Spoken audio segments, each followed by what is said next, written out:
আসসালামু আলাইকুম। আজকে সকাল সকাল ঘুম থেকে উঠে একটা ভিডিও দেখলাম।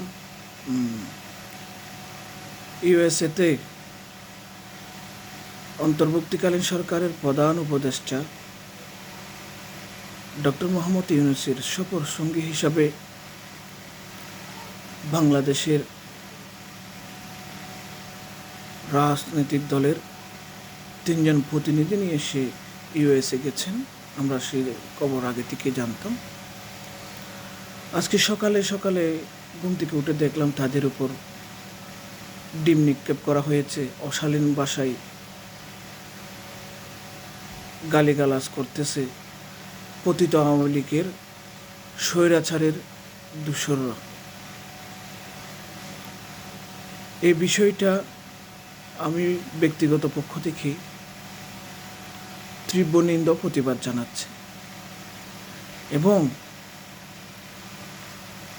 মির্জা ফখরুল ইসলাম আলমগীর বিএনপির মহাসচিব এবং জামাতের নায়েবে আমির আবদুল্লাহ তাহের, এনসিপির সদস্য সচিব আক্তার হোসেন, জুলাই গণঅভ্যুত্থানের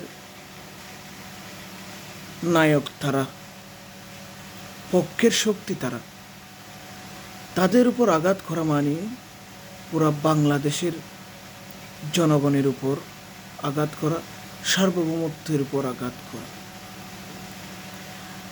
আমি যারা